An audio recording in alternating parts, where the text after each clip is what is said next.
বড় ভাই, ও বড় ভাই, বাড়িতে আছেন? হ্যাঁ, বাড়িতে আসো, ভেতরে যাই।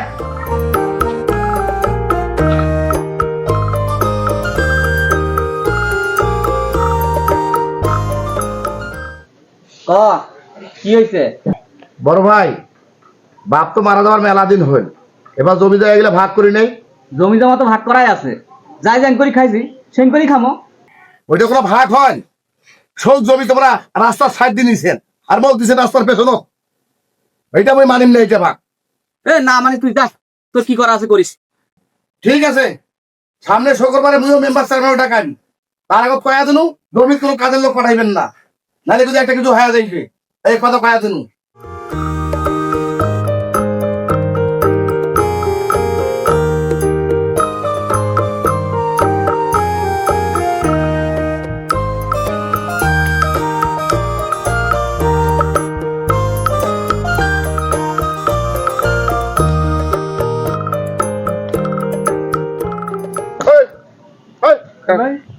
তো কাগজ কেন দিচ্ছে? তোমার বড় ভাই কেমন না দিছি? এই যা যা, কাম তো করো, যা যা। বড় ভাই লাগে দিচ্ছে, কোনো কাম হবে না, কও নাই কিসের বড় ভাই লাগে দেয়? যা একদম বই, যা যা বড় ভাই কই যা।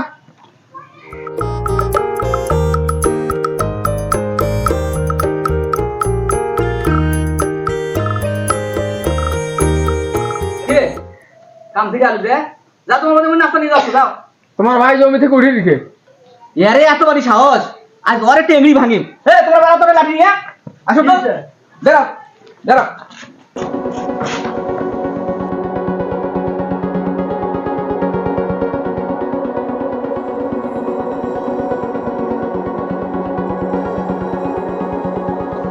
হারাম দাদা, মানুষ করি পারু না। আর শোক ভুই দিবে রাস্তার করত, হ্যাঁ, আর মুখে দিবে পাঁচ রেখা। আর কামের লোক লাগে দিস, হ্যাঁ। কোনো কওনা দেখি আল্লাহ থাকে গেছে, আজ আসুক তো দেখো। হারাম দাদা, তুই কেন মোর ঘুরে যাচ্ছিস? তুই কেন মোর ঘুরে? হ্যাঁ হ্যাঁ, ডাঙো ডাঙো ডাঙো ডাঙো ডাঙো।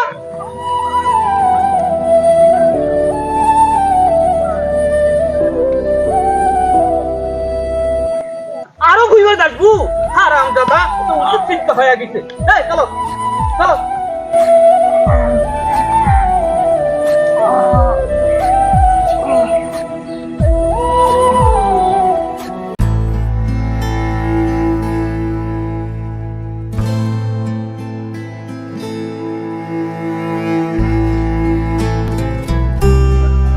চেয়ারম্যান সাহেব তাহলে মিটিং চালু করে দেই। হ্যাঁ, শুরু করে দেন। আচ্ছা মহাতাজ ভাই, আপনার কি নিয়ে সমস্যা বলেন তো? মেম্বার সাহেব, মিটিং যখন হয় ডাকাইছে, ওর মুখ থেকে শোনো। আরে মহাতাজ ভাই, আপনি যেহেতু বাড়ির বড়, আপনি শুরু করেন তো। চেয়ারম্যান সাহেব, বাপ যখন বাঁচিয়েছিল, বাপে সব জমি জমা ভাগ করে দিছে, আমরা কিন্তু সবাই সেন করেই খায়া চলেছি। এখন ওগুলো মানেছে না। আচ্ছা মহাতাজ ভাই, জায়গা জমিগুলো কি তোমার বন্টকনামা হয় নাই? না ভাই, হয় নাই। ও, ব্যাপারটা বুঝছেন তো চেয়ারম্যান সাহেব? তাহলে এবার ছোট ভাইয়ের কাছ থেকে শুনি। চেয়ারম্যান সাহেব, মেম্বার সাহেব, তাহলে মুই তোমরা শোনো, হ্যাঁ। উনি আমার বড় ভাই, আমার বাপ কিন্তু মেলা দিন আগত মারা গেছে, সে আমি তখন ছোট ছিলাম। এখন আমাদের যেগুলা জমি জায়গা আছে, সেটা তো আমরা দুই ভাইয়ের সমান ভাগ পাবো নাকি? এখন আমার বাপ যখন ভাগ করে দিছে, আমি ছোট তখন, এখন সব জমি উনি রাস্তার গদ্দি নিছি, আর আমার দিছে 5 ফেট। কোনো কোনো ভাগটা কোনো কিছুই হয় নাই। আমি তো এখন বড় হচ্ছি, বিয়ে শাদী করছি, আমি এখন আলাদা খাই। এখন উনি আমাকে জমি জায়গা বুঝে দিবে না? এখন ওইটা আমি ওনাকে বলে গেছি। ওকে আমার জায়গা আমার হাতে ভাঙিয়ে দিচ্ছে, মাথা মাথা দিচ্ছে, আমার বাচ্চা যাবে। আপনারা বলেন আমি কি জমি ভাগ পাবো না? জমি রাস্তায় ক্রস দিয়ে দিবে, আমার মাছ থেকে তোমরা একটা হলো বিচার করো। আচ্ছা বসেন। মমতাজ ভাই, আপনি কিন্তু কাজটা ঠিক করেন নাই। আপনাদের যেহেতু বন্ধনামা হয় নাই, তাহলে দুই ভাই আছেন, সমান ভাগে ভাগ করবেন, ঠিক আছে? মেম্বার সাহেব, যদি কথা না শোনে আপনি জানাবেন, বলে দিছি। তো সবাই আমরা কিন্তু অন্য চেয়ারম্যানের মতো না যে কারো পক্ষপাতিত্ব নিয়ে কাজ করব। তো যদি না মানে তাইলে আমরা সবাই মিলে ওর পক্ষে কাজ করিয়া ওর 12টা বাজে ছাড়ি দেবো, ঠিক আছে? আপনি দাঁড়ে থাকিয়া সব বন্টন করে দিবেন। আচ্ছা, আলহামদুলিল্লাহ, ঠিক আছে। তো মমতাজ ভাই, আপনি আপনার ছেলে সন্তান নিয়ে যে ইয়েটা করছেন, উনি যদি মামলা করে লাল ঘরের ভাত খিলাবে। তো যেহেতু করছেন, ক্ষমা স্বীকার করে নিবেন, ঠিক আছে? আপনার ছেলে পেলে নিয়ে মেম্বার সাহেব, হ্যাঁ বলেন, আপনি সব ঠিক করে দিবেন।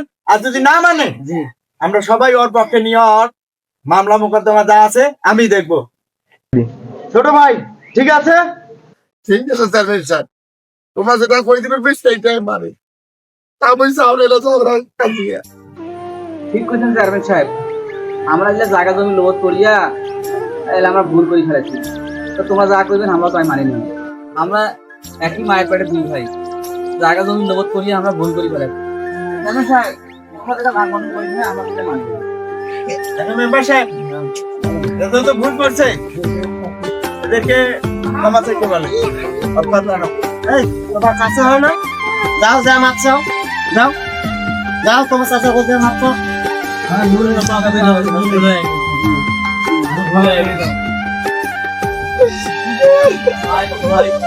এই, ওঠেন, গালা মিলে ইয়ে করে।